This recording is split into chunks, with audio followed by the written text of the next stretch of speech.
remote ini juga punya fitur remote engine start. Jadi kalau kita mau starter, kita tekan lock sekali. Tetap ya, misalkan mobilnya udah di posisi lock, kita tetap harus lock sekali lagi. Baru kita tekan ini, kita panjer sampai nyala.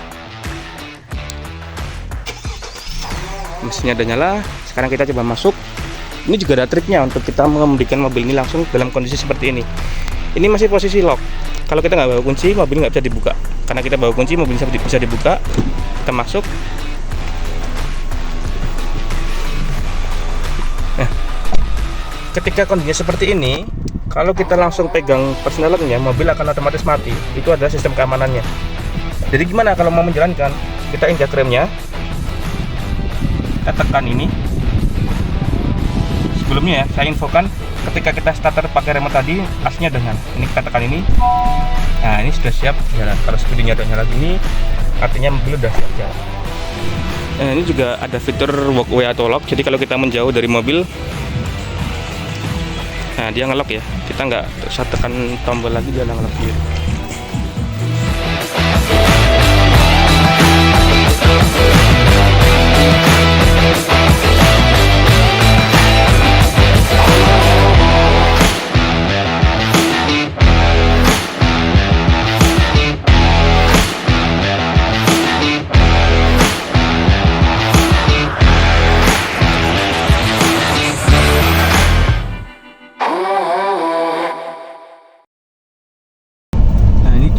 Kita sebenarnya nemu medan yang sebenarnya cocok untuk test drive hill start assist dan hill descent control, karena jalannya memang menanjak dan menurun cukup curam.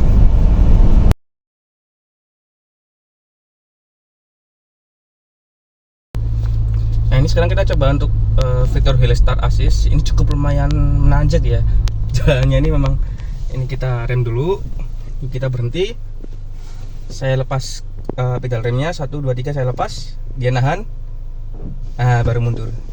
Jadi itu ya, itu hill start assist. Jadi dia nahan sekitar beberapa detik. Kita coba hitung, kita rem, kita lepas, 1, 2, sekitar 2 detik, dia nahan, kita rem lagi, kita lepas, sebelum turun kita gas. Nah, fungsinya hill start assist itu memang seperti itu. Jadi supaya kita tidak kepleset, mobilnya tidak kepleset ke belakang.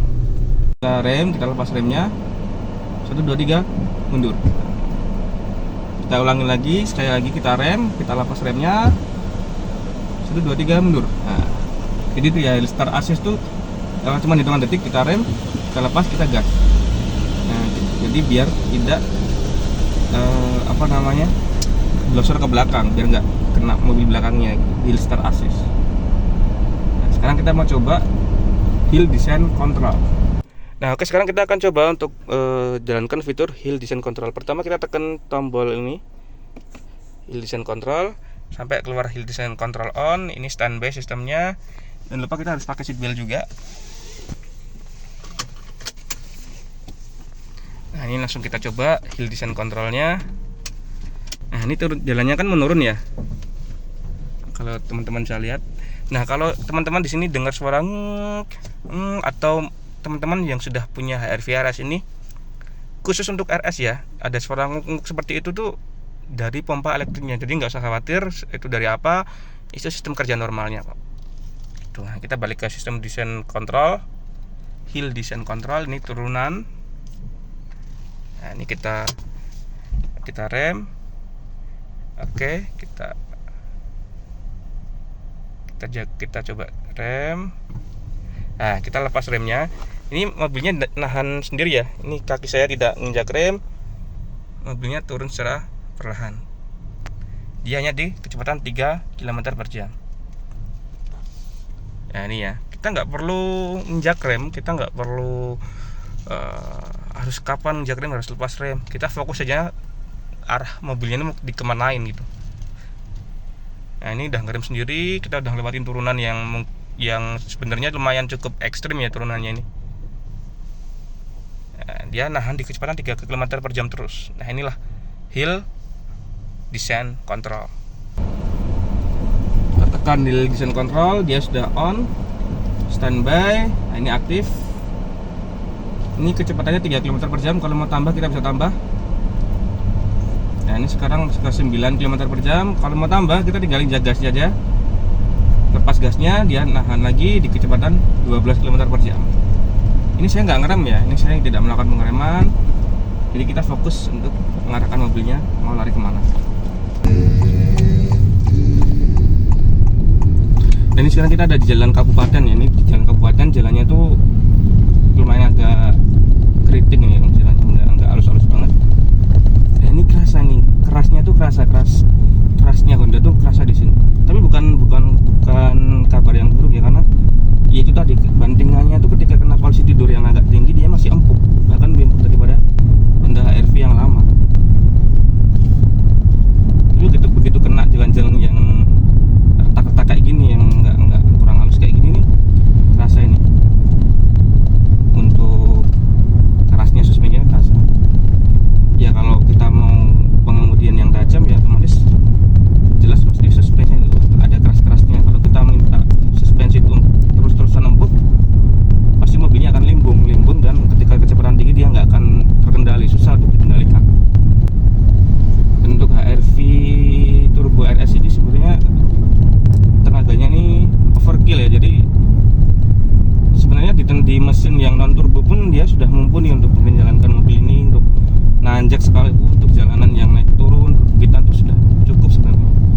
Cuma memang untuk bagi anda yang memang menginginkan mesin Honda yang powerful, yang tenaganya itu lebih besar, ya ini disediakan Honda HR-V RS Turbo. Fitur dash sensingnya nih kita sudah ada di ring road yang memang ada lajur cepatnya untuk mobil. Kita akan setting nanti di kecepatan paling rendah aja di 73. Syarat untuk aktivasi LCAS dan RDM-nya. Nah ini kita coba, LCAS-nya kita tekan, udah standby. Kecepatannya kita set ke 72 untuk kita coba adaptive cruise control-nya. Oke, ini ke 73 ya. Nah ini membaca opsi di depannya. Ini gas sama rem kita nggak injak, karena di depan saya ada mobil yang menyesuaikan kecepatan di depannya. Kita coba pindah jalur. Nah ada suara bip, itu artinya mobil di depan, jalur di depan ini udah kosong, kecepatannya nambah. Nah di mobil di depan dia balik, dia di jalur kita, dia belok kanan, mobil kita baca lagi. Nah ini udah mulai kerja Honda sensingnya. Jadi setirnya LCAS-nya udah baca dan adaptive cruise control-nya juga udah bekerja. Ini kita nggak ngegas, nggak ngerem, jadi mobilnya biar jalan sendiri. Tapi tetap ini cuma contoh, jangan ditiru ya. Ini cuma peragaan aja bahwa sebenarnya mobilnya itu bisa kayak gini, tapi tangan tuh harus disetir. Karena kalau misalkan kita lepas setir gini dalam waktu 15 detik, nanti sistemnya akan minta kita untuk handle setirnya lagi. Tuh. Dan untuk konsumsi bahan bakar, kalau dalam kota kecepatan rata-rata itu sekitar 40 km per jam, itu bisa mencapai 15 km per liter. Memang ada beberapa owner HR-V atau mobil lain yang mereka mengeluhkan mobilnya itu boros dari AVG-nya. Nah itu memang bisa jadi gaya pengemudian orang tersebut itu memang agresif, jadi nggak bisa mencapai titik ekonomis atau eco drive-nya. Tapi seandainya kita bisa ngatur gas dan remnya itu seekonomis mungkin, AVG-nya pasti bisa tinggi nilainya. Sebenarnya tipsnya adalah kita hindari gas mendadak, hindari rem mendadak. Jadi ketika di depan udah kelihatan ngerem, kita perlambat aja mobilnya. Kita nggak usah ngerem, kita lepas gas. Kalau memang perlu ngerem, kita injak rem pelan-pelan, nggak usah terlalu dalam. Nanti ketika di depan udah jalan, kita tinggal tambah gas sedikit aja, kita ikut jalan. Nah itu paling nggak bisa menambah efisiensi pengemudi, efisiensi bahan bakarnya nanti bisa lebih baik. Ya kalau bawanya sering-sering ngegas ya pasti bahan bakarnya akan lebih cepat boros. Terus untuk kemudinya ini karena dia dilapis kulit, jadi di genggaman tangan tuh enak ya, dingin. Ini enak dipegang sih, enak. Kalau misalkan kita perjalanan jauh pakai mobil ini, kayak kita tuh nggak akan capek. Jauh tuh masih enak aja mobil ini. Terus di sini ditambah ada kisi-kisi AC ya, kisi-kisi AC yang paling kanan ini dia diffuser. Kalau Honda menyebutnya diffusion AC. Jadi dia maksudnya adalah hembusannya itu tidak terpusat di area wajah dan mata yang membuat kulitnya itu kering. Jadi ini nanti kayak sebar gitu, tangannya juga bisa adem pegang mobilnya dan mencegah masuk angin katanya. Ya, sentuhan kecil dari Honda. Nah, untuk visibilitas ke depan, untuk pandangannya kita ke depan tuh kacanya juga lebar. Kaca samping juga cukup luas ya pandangannya. Apalagi ke belakang juga cukup luas, nggak terhalang apapun sih sebenarnya. Cuma memang karena atap desain mobilnya ini karena dipendekkan untuk bagian atap, jadi ruang kepala itu memang agak sedikit berkurang. Jadi memang kalau kita masuk ke mobil Honda HR-V yang baru ini ketimbang HR-V yang lama, memang lebih terasa lega yang lama sebenarnya, lebih luas yang lama. Yang baru ini memang kita kayak menyempit ruang kabinnya. Ya memang harus dikorbankan seperti itu untuk mendapatkan desain HR-V yang baru ini. Untungnya Honda mainnya tuh mereka pintar dengan pengorbanan sedikit ruang kabin, tapi dapat desain mobil yang lebih fresh, yang modern, yang lebih keren. Ya itu masih bisa diterima oleh publik lah, masih bisa dimaafkan. Nah, dan sebenarnya Honda Sensing kalau di Indonesia untuk HR-V ini dia ada 6 sistem ya. Jadi yang pertama itu ada LCAS, Lane Keep Assist. Yang kedua itu ada RDM, Road Departure Mitigation. Yang ketiga ada ACC, Adaptive Cruise Control, dengan LSF atau Low Speed Follow. Jadi untuk HR-V ini apapun Honda Sensingnya yang dia menyebutkan ada low speed follow-nya, itu artinya dia bisa cruise control adaptif sampai mobil itu berhenti, sampai nol kecepatannya nol tuh dia bisa kerja terus sistemnya. Nah kalau ACC tanpa low speed follow, dia minimal kecepatannya itu cuma 15 km per jam. Jadi di bawah 15 dia off. Tapi karena ini ada low speed follow, bahkan ketika objek di depannya itu berhenti, low speed follow-nya masih bekerja, adaptive cruise control-nya masih standby. Baik, jadi bagian Honda Sensing juga ada auto high beam. Jadi ketika Anda berkendara di malam hari di kecepatan minimal 40 km per jam, saklarnya lampu cukup di auto. Nanti ketika di depan nggak ada objek, lampunya akan beralih ke lampu jauh. Begitu di depan ada objek, akan otomatis beralih ke lampu dekat. Seperti itu terus. Yang penting syaratnya adalah kameranya harus bersih, kamera Honda Sensing-nya, terus saklarnya di auto, kecepatan minimalnya 40 km per jam. Jadi di atas 40 dia akan bekerja auto high beam-nya. Terus ada juga LCDN atau Lead Car Departure Notification. Jadi ketika ada bermacet-macetan, mobil depan tuh jalan, Anda tuh meleng atau Anda sedang ngalamun, mobil depan jalan tuh akan ada notifikasi di speedonya yang menyuruh Anda untuk segera jalan. Dan yang terakhir adalah CMBS atau Collision Mitigation Braking System. Nah, ini sistem yang menurut Honda itu sangat vital ya. Jadi settingan dari pabrik dia dibuat on. Sebenarnya dia bisa di off kan ketika Anda ingin memudikan Honda HR-V Anda bisa memilih opsinya untuk dinonaktifkan sistem CMBS ini. Hanya saja ketika Anda mematikan mesin dan Anda menyalakan lagi, sistemnya akan otomatis beralih ke on. Karena Honda menganggap sistem ini adalah sistem yang vital. Jadi CMBS itu apa sih? CMBS itu mencegah resiko kerusakan yang lebih parah ya ketika ada potensi tumbukan dengan objek di depannya. Jadi ketika di depan ada rem mendadak atau ada orang nyebrang atau ada motor yang motong, mobil ini bisa melakukan pengereman secara otomatis. Memang kalau misalkan di Indonesia ini kita melihat lalu lintasnya belum terlalu teratur ya. Jadi banyak sekali motor-motor atau orang yang nyebrang atau sepeda bahkan atau mobil sekalipun yang belum bisa memiliki rasa toleransi terhadap pengendara yang lain. Kadang mereka motong jalan dan mobil yang dilengkapi Honda Sensing seperti ini pun kaget biasanya. Dia akan ngerem secara mendadak dan yang udah yang belakang itu crash. Belakang kita malah mobil kita yang di bagian belakang malah ketabrak yang pengemudi belakang. Mungkin kalau misalkan di luar negeri itu efektif ya, tapi kalau di Indonesia untuk CMBS ini apalagi digunakan di jalan raya mungkin lebih baik dinonaktifkan. CMBS, LKAS dan teman-temannya ini lebih efektif ketika Anda menggunakan mobil ini di jalan tol. Kalau di dalam kota atau di daerah pasar apalagi itu memang yang sudah seperti itu.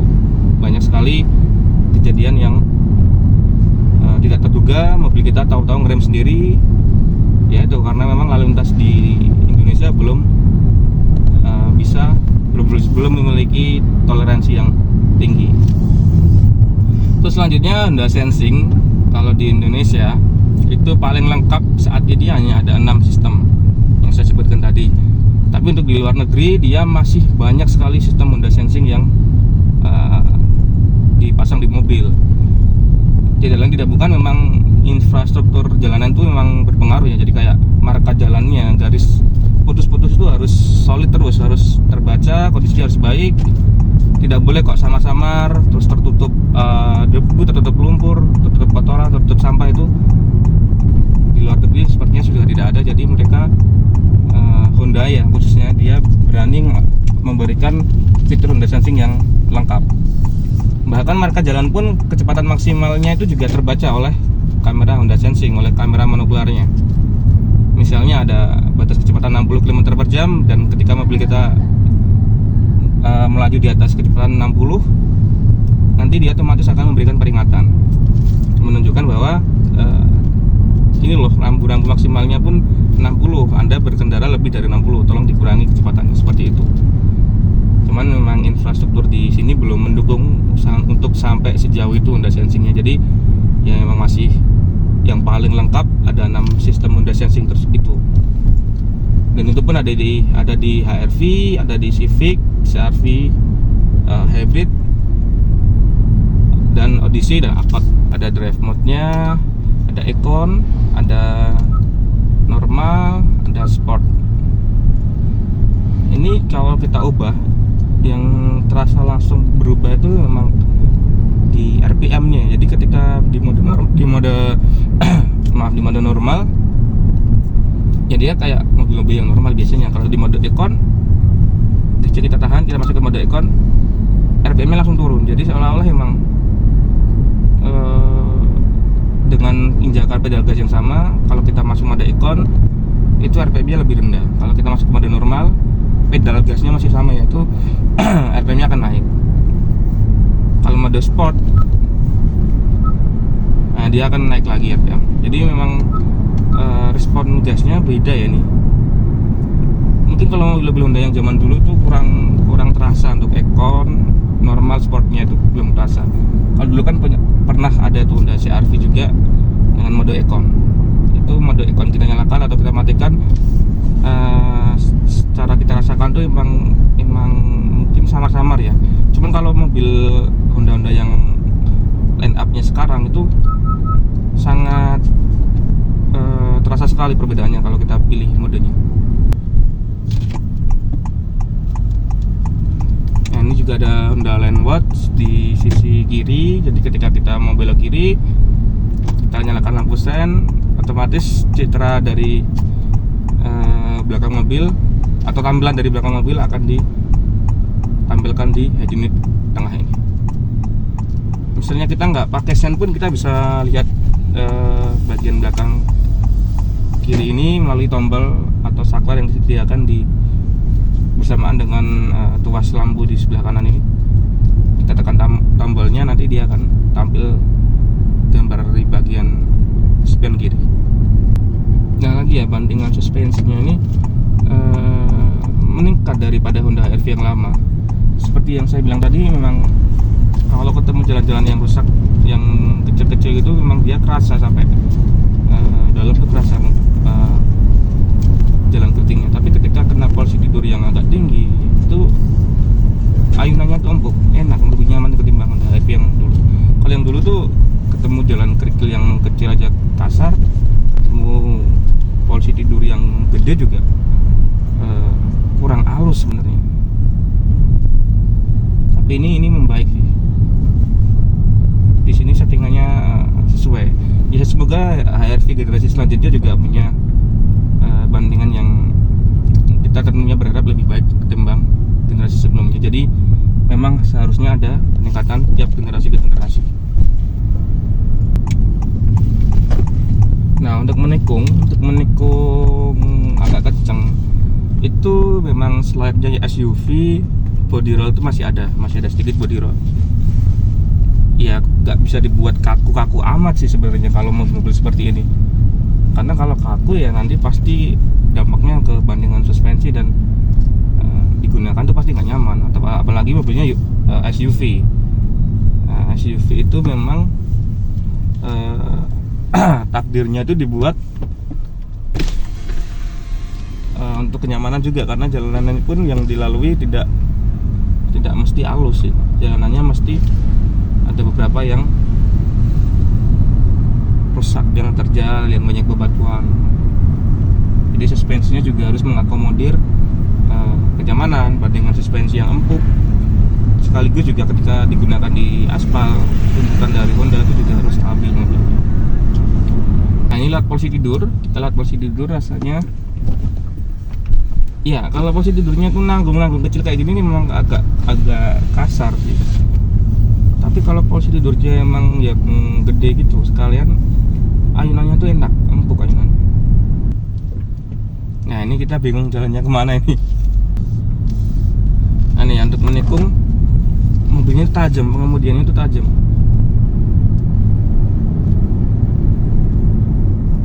Mobilnya itu terkontrol, jadi enggak yang di luar prediksi kita belokannya mobil ini. Sebenarnya bagi Anda yang ingin menikmati Honda HR-V seperti ini, sebenarnya HR-V yang special edition pun sudah cukup sebenarnya.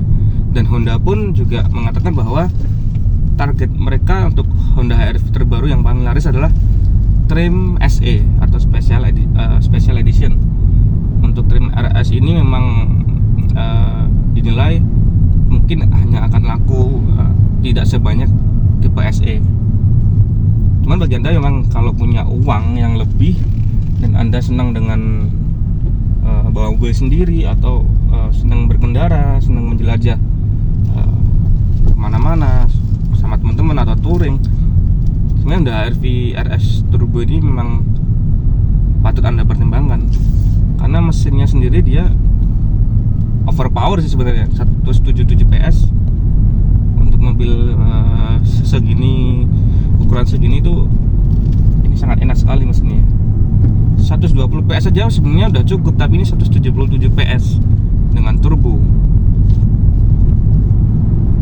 Tarikannya pun juga mumpuni mobil ini, bahkan mungkin terbesar di kelasnya mobil ini. Ini untuk menikung enak banget mobilnya untuk kecepatan tinggi. Padahal ini mobil SUV loh. Ini bukan mobil sedan, tapi pengemudiannya itu mirip-mirip sedan.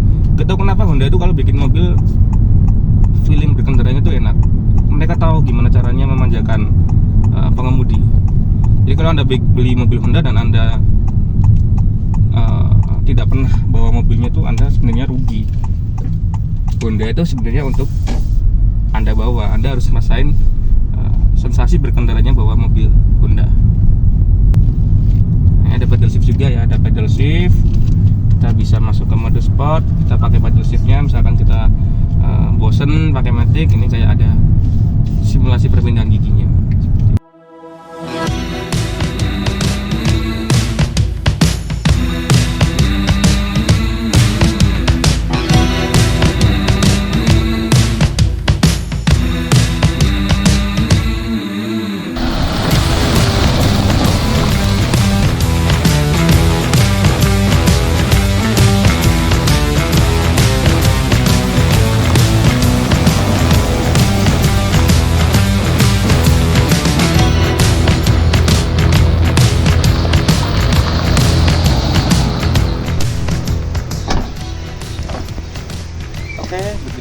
dari saya tentang Honda New HRV tahun 2022. Mungkin ini bukan mobil baru ya, karena seperti yang saya bilang di awal video, sudah 2 tahun sejak video ini kita buat. Mobilnya launching di 2022 dan sekarang 2024. Meskipun sudah 2 tahun tapi desainnya masih bagus dan peminatnya juga cukup banyak. Oke, sekian review dari saya. Jangan lupa subscribe, share, dan like, dan nantikan saya di review mobil berikutnya.